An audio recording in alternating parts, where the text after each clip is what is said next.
আমার জঙ্গলে এসে ফল খেতে খুব ইচ্ছে করছে। চলো না আমরা ফল কুড়াতে যাই। আচ্ছা দাঁড়া মা, আরো কিছু ফুল তুলে নিয়ে তারপর ফল কুড়াতে যাবো।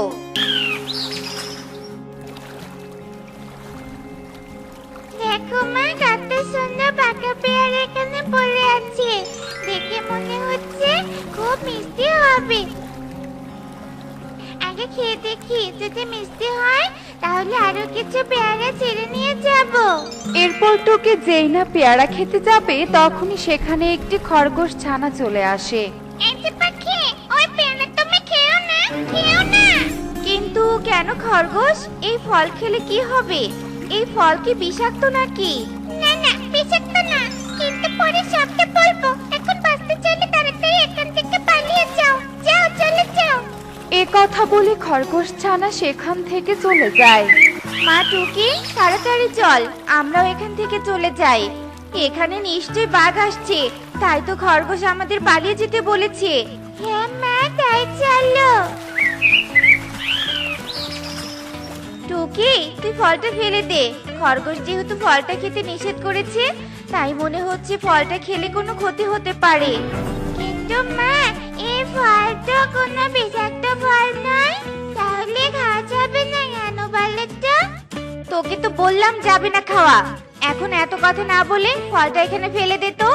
আমাকে আবার বাড়িতে গিয়ে ফুলের মালা বানিয়ে বাজারে নিয়ে যেতে হবে। এরপর টুকি পেয়ারাটা সেখানে ফেলে দিয়ে বাড়িতে চলে যায়। আর তখনই সেই পথ দিয়ে কাকুলি উড়ে যেতেই পেয়ারাটা দেখে সেখানে চলে আসে। বাহ, এত সুন্দর পেয়ারাটা এখানে কে ফেলে রেখেছে? আমি তাড়াতাড়ি পেয়ারাটা খেয়ে নেই, নয়তো কেউ আবার চলে আসবে। এরপর কাকুলি লোভ সামলাতে না পেরে পড়ে থাকা পেয়ারাটা খেয়ে নেয়। আর সাথে সাথে সে একটি পেয়ারাতে পরিণত হয়। আজ তো অনেকগুলো বাঁশ কেটেছি, এই বাঁশগুলো দিয়েই মুরগির ঘর বানানো হয়ে যাবে। এদিকে সন্ধ্যাও হয়ে আসছে, তাড়াতাড়ি জঙ্গল থেকে চলে যাই বাবা, নয়তো আবার বিপদে পড়তে হবে। এসব বলে রিমা বাঁশ নিয়ে বাড়ির দিকে যেতে থাকে। আর কিছু দূর যেতেই পুকুর পাড়ে পেয়ারা গাছ দেখে রিমা পেয়ারা গাছের কাছে চলে যায়। ও মা, এই গাছে তো দেখছি অনেক সুন্দর সুন্দর পেয়ারা ধরে আছে। আমি বরং আমার মেয়ের জন্য এখান থেকে দুটো পেয়ারা নিয়ে যাই।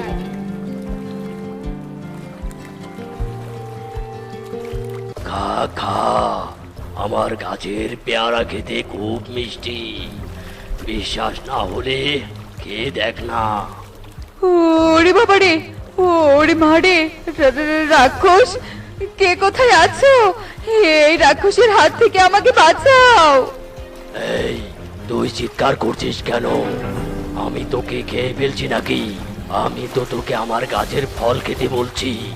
একবার খেলে বারবার খেতে চাইবি, আর আমি তোর কোনো ক্ষতি করব না।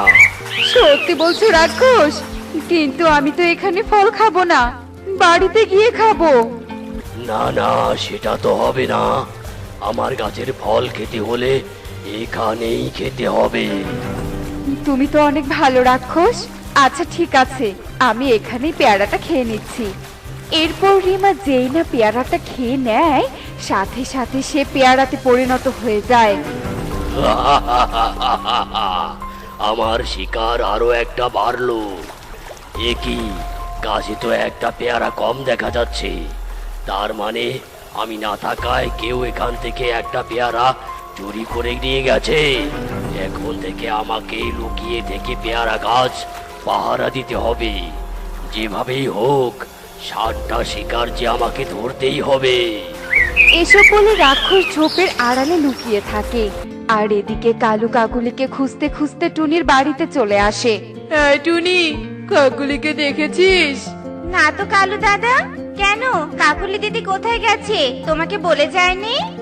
আমি তো কাজে গিয়েছিলাম, কাজ থেকে ফিরে এসে দেখি কাকুলি বাড়িতে নেই। তাহলে বনে সবার বাড়িতে গিয়ে খুঁজে দেখো, হয়তো কোনো পাখির বাড়িতে গেছে। এরপর কালু সেখান থেকে চলে যায়। আর তখনই টুনি কোনো মানুষ ছানার কান্নার আওয়াজ শুনতে পায়। মা টুকি, মনে হচ্ছে মানুষের কোনো ছানা কান্না করছে, তাই না? হ্যাঁ মা, আমিও তো তাই শুনতে পাচ্ছি। চলো তো ওইদিকে গিয়ে দেখি মানুষের ছানাটা কেন কান্না করছে। এ কি ছানা, তুমি এভাবে কাঁদছো কেন? আমার মা জঙ্গলে সকালে বাঁশ কাটতে গেছে, কিন্তু এখনো বাড়ি ফিরছে না। তাই নাকি? আচ্ছা ঠিক আছে, তুমি আমার সাথে জঙ্গলে চলো, আমি তোমার মাকে খুঁজে বের করব। এরপর টুনি টুম্পাকে নিয়ে জঙ্গলে চলে যায় আর পুরো জঙ্গল ঘুরে ঘুরে রিমাকে খুঁজতে থাকে, কিন্তু তারা কোথাও রিমাকে খুঁজে না পেয়ে ক্লান্ত হয়ে একটি গাছের নিচে বসে পড়ে। আর সেখানে সেই খরগোশ ছানাটি চলে আসে। তোমরা জঙ্গলে ঘুরে ঘুরে কি করছো গো? এই মানুষ ছানার মা জঙ্গলে বাঁশ কাটতে এসে আর বাড়িতে ফেরেনি, তাই তাকে খুঁজতে এসেছি। যদি একবারে পুকুর পাড়ের গাছ থেকে পেয়ারা খেয়েছে, তাহলে কোনোদিনও সে বাড়িতে ফিরতে পারবে না। কিন্তু কেন খরগোশ? ওই পেয়ারার মধ্যে কি এমন আছে? তুমি তো পরে বলতে চেয়েছিলে, এখন বলো তো শুনি। আচ্ছা ঠিক আছে, বলছি। ওই পেয়ারা গাছটা একটা রাক্ষসের গাছ। রাক্ষস প্রতিদিন গাছের নিচে জাদু দিয়ে একটা করে পেয়ারা ফেলে রাখে শিকার ধরার জন্য, আর যে ওই পেয়ারাটা খেয়ে নেয় সেই পেয়ারা হয়ে যায়। কি বলছো এসব? তাহলে বুঝি এই মানুষ ছানার মা আর কাকুলি দিদি ওই রাক্ষসের কাছে বন্দী হয়ে আছে। এখন কি করে ওদের মুক্ত করা যাবে খরগোশ ছানা? তুমি কি সেটা জানো? না, আমি তো সেটা জানি না। তাহলে এক্ষুনি আমাদেরকে তান্ত্রিকের কাছে যেতে হবে। আমার মনে হয় তান্ত্রিক এর কোনো সমাধান দিতে পারবেন। এরপর টুনি সবাইকে নিয়ে তান্ত্রিকের কাছে যায় এবং তান্ত্রিককে সব কথা খুলে বলে। এই রাক্ষস তো দেখছি খুব খারাপ। ওর এত বড় সাহস আমাদের জঙ্গলে এসে কিনা মানুষ পাখিদের ধরে নিয়ে যাবে। দাঁড়া, ওকে উচিত শিক্ষা দিয়ে ছাড়বো। এই নে মন্ত্রপুত জল, এই জল ওই রাক্ষসের শরীরে আর পেয়ারা গাছে ছিটিয়ে দিবি, তাহলেই ও ধ্বংস হয়ে যাবে। আচ্ছা ঠিক আছে তান্ত্রিক বাবা, আপনাকে অনেক ধন্যবাদ। এরপর টুনি মন্ত্রপুত জল নিয়ে পুকুর পাড়ের পেয়ারা গাছের কাছে চলে আসে। আমি গাছে উঠে পেয়ারাগুলো পাড়ছি, আর পেয়ারা পাড়ার শব্দে যখন রাক্ষস এখানে আসবে, তখনই তোমরা এই জলগুলো রাক্ষসের শরীরে ছিটিয়ে দিবে, কেমন? আচ্ছা ঠিক আছে টুনি মাসি। আগে এত পেয়ারা পারছিস কেন? খেয়ে তো দেখবি পেয়ারাগুলো খেতে কেমন লাগে। আচ্ছা ঠিক আছে রাক্ষস, আমি তাহলে গাছ থেকে নেমে পেয়ারা খাচ্ছি। এরপর টুনি যেই না গাছ থেকে নেমে পড়ে, তখনই টুম্পা তান্ত্রিকের দেয়া মন্ত্রপুত জল গাছে ও রাক্ষসের শরীরে ছিটিয়ে দেয়, আর সাথে সাথে রাক্ষস ও গাছ ধ্বংস হয়ে যায় এবং পেয়ারাতে যারা বন্দী ছিল তারা সবাই মুক্ত হয়ে বেরিয়ে আসে। পাখি, তোমাকে অনেক ধন্যবাদ। তোমার জন্য আমরা সবাই রাক্ষসের হাত থেকে মুক্তি পেলাম। মা টুম্পা, আমাকে খুঁজতে তুইও এখানে চলে এসেছিস? হ্যাঁ মা, তুমি বাড়ি না ফেরায় আমি অনেক কান্না করেছি। কিন্তু কাকুলি দিদিকে তো এখানে দেখতে পাচ্ছি না। মা, আমরা যে আমাদের বনে একটা পেয়ারা ফেলে দিয়েছিলাম, কাকুলি মাসি ওই পেয়ারা খেয়ে যদি ওখানে পেয়ারা হয়ে থাকে, তাহলে এখানে কি করে দেখতে পাবে? হ্যাঁ রে মা, তুই ঠিক বলেছিস, খেতেও পারে। চল চল তাহলে বনে গিয়ে দেখি কাকুলি দিদি মুক্ত হয়েছে কিনা। আমি তো কিছুই বুঝতে পারছি না কালু, এই ফল খেয়ে পেয়ারা হয়ে গিয়েছিলাম, আবার একা একাই পাখি রূপে চলে আসলাম। সব হয়েছে আমার জন্য কাকুলি দিদি। আসলে পেয়ারাটা এখানে ফেলে দেওয়া আমার একদম উচিত হয়নি, গর্ত করে মাটিতে পুঁতে দেওয়া উচিত ছিল। মানে টনি, তুই কি সব বলছিস? আমি তো কিছুই বুঝতে পারছি না। তারপর টুনি কাকুলিকে সব কথা খুলে বলে। আসলে টনি, আমিও ভুল করেছি, এখানে পড়ে থাকা ফল খাওয়া আমার একদম উচিত হয়নি। এখন থেকে যেখানে সেখানে পড়ে থাকা ফল খাবো না। আচ্ছা কালু, তুমি না বলেছিলে বিয়ের পর আমাকে একটা ফ্ল্যাট বাড়ি বানিয়ে দিবে? কিন্তু বিয়ের কয়েক মাস কেটে গেল, তবুও তো কোনো ফ্ল্যাট বাড়ি পেলাম না। তবে কি তুমি আমাকে মিথ্যে কথা বলেছিলে? না কাকুলি, আমি তোমাকে মিথ্যে বলতে যাব কেন? তুমি কোনো চিন্তা করো না, আমি তোমাকে খুব তাড়াতাড়ি একটা ফ্ল্যাট বাড়ি বানিয়ে দিব। কাকুলি দিদি, আমি কাজ করতে এসে গেছি, এবার বলো তো আমাকে কি কি কাজ করতে হবে? আমি তোমার সব কাজ অনেক সুন্দরভাবে করে দিচ্ছি। তোকে আর কাজ করতে হবে না টুনি, তুই তোর 2 সন্তানকে নিয়ে কালকের মধ্যে ওই জমি ছেড়ে চলে যাবি। কেন কালু দাদা, আমি আমার স্বামীর ভিটে বাড়ি ছেড়ে চলে যাব কেন? ওইটা যে এখন আর তোদের ভিটে বাড়ি নয় রে টুনি। টোনা যখন তোদের বাড়ির পাশের জমিটা বিক্রি করেছিল, তখন আমি টোনাকে ঠকিয়ে তোদের সব জমি আমার নামে লিখে নিয়েছি। হা, হা, হা, হা, হা। তোমরা আমাদেরকে ঠকিয়ে ঠিক করনি কালু দাদা। আমি এখন আমার ছোট ছোট দুই সন্তানকে নিয়ে কোথায় যাব? আমাদেরকে ঠকিয়ে তোমরা কখনো সুখে থাকতে পারবে না। এরপর টুনি কাঁদতে কাঁদতে সেখান থেকে চলে যায়। আর এভাবে দেখতে দেখতে সেই দিন কেটে যায়।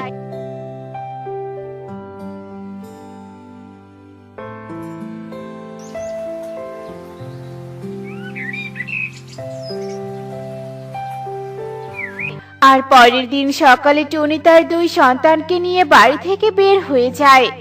মা, ও মা, আমরা এখন কোথায় যাব বলো তো?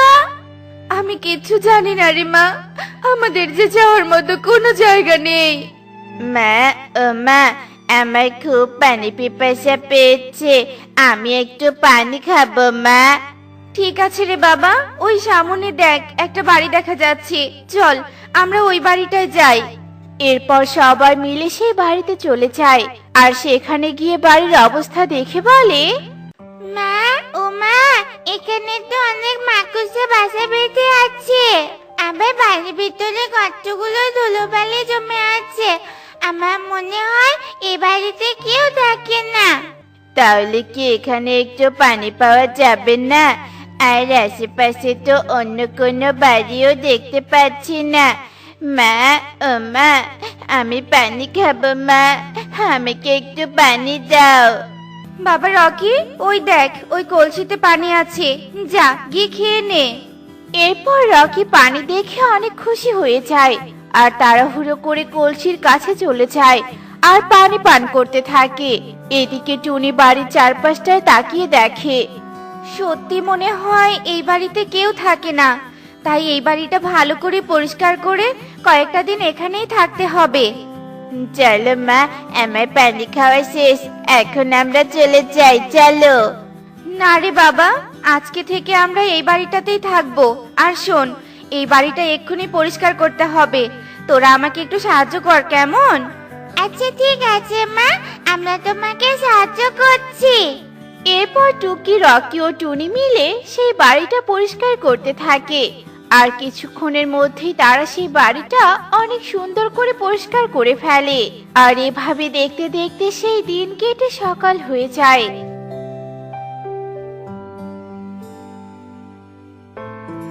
কাল রাতে তো ওরা না খেয়ে ঘুমিয়ে পড়েছে, আর ঘুম ভাঙলে হয়তো ওরা খাবারের জন্য বায়না করবে।